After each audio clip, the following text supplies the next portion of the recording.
Tom Hegarty, I'm Director of Roll7. I'm John Ribbins and I'm Creative Director at Roll7. My name's Simon Bennett, I'm the Studio Director at Roll7. We were talking about it the other day, Laser League has actually existed in some form or other even before the first prototype of Ollie Ollie. So it's been the game we've worked on for the longest. It's that one we were always holding on to until the time was right. In 2013, our Creative Director John was working on a little prototype which he first showed to Tom, our director, on a train. So John got his laptop out and said, I've got this new prototype I've been working on, do you want to play it? He brought out this thing, Ultra Neon Tactics, and I played it for a bit and I was like, this is quite fun. You were literally kind of like, I was a purple dot, he was a green dot, and we'd go around the screen collecting lasers. And so I think by the end of that train journey, we kind of had like the germ of what would become Laser League. And it's been developed secretly by us over the last few years. It's kind of made appearances at shows, you know, as kind of this little prototype we've been doing. But every time we've shown it to people, you know, journalists, players, whoever have gone, you need to do something with this game. In 2015, when we were announcing Ollie Ollie and Not a Hero, Ollie Ollie 2 and Not a Hero, and the journalists unilaterally told us at the end, guys, you should just drop tools on these other games and just focus 100% on this, which was a bit of a kick in the teeth at the time, but we kind of understand why they were, you know, sort of pushing for that. So I think we always knew that this was going to be our next project after those games were finished. And it was quite funny because we met another developer who was also making a local multiplayer game, and they were like, sucks showing a multiplayer game at an event, no one wants to play it. And literally behind us there was like a crowd of 30 people waiting to play Ultra Neon Tactics, which still looked like awful. Like, maybe we're onto something, because people actually want to play this one. And it's once they get hands on, you can see that kind of moment where it clicks, so that, right, okay, I hit that, I avoid that, I can do that with this class, and you can see all that kind of information and knowledge come together in their head. And we seem to be able to get people hooked really quickly, and that's what we're really excited about. A lot of games now have got so complicated that the rule set isn't something that's accessible for people to just jump in and play.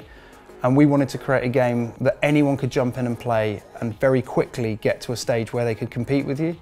And that's the vibe, that's the game style that we've wanted to take into Laser League, but we've wanted to kind of wrap that up in a shiny looking world that's going to excite people visually as well as excite them through gameplay. I think it's possibly mechanically the best thing we've made, but visually it still falls into the category of a lot of our other stuff, which is like some people are just going to be put off because it's basic and raw. And so I think the goal with this game was like to have a real ambition for the visuals as well, to try and make them as polished and shiny as the mechanics underneath it. We looked at our art style. This is the first game we've ever done in 3D. We looked at what we'd done in terms of online. Everything we'd done was asynchronous up to this point. So as we were taking this step up in ambition, it seemed like 505 were the perfect partner to work with that could help us achieve that ambition. We showed them the Ultra Neon Tactics prototype and they totally got it right from the off.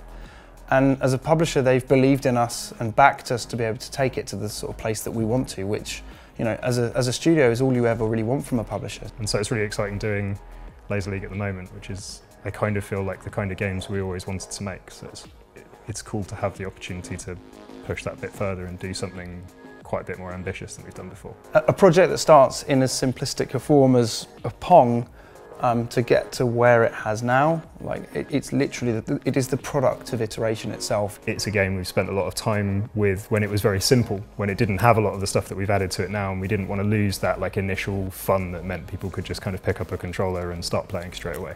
Very much the Roll7 ethos is to try and take a toy, a simple device that someone can come and pick up, but then they can take that skill and master it and develop it over a period of time. And what's new to Laser League, which we haven't got before with our previous games, we've now got the interplay of having teammates and playing against another team. When we were playing the game, quite drunk in our hotel room, just 1v1, me and Simon. And we were talking about all the stuff it might be. We were like, oh, we'll have like futuristic players and it'll be in these like huge stadiums and you'll have like different character classes that can like bash people into beams and stuff. And we wrote all this stuff down in the book. We kind of looked at sort of, you know, what we would need to do that, and we thought we could, and we've jumped into it sort of with both feet, and here we are about to put it out. And what's quite cool is the other day we went back and we looked at all the notes that we wrote at Paris Games Week, and it's like, for once on our game, we actually did all the stuff that we kind of dreamed that it might be. We just want you to get involved. We want you to play it. We want you to fall in love with it like we have. And if we can achieve that, then we're really happy.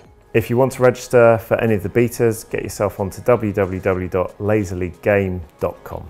If you're enjoying the conversation, get over to the Steam forums. And yeah, please follow us on social media.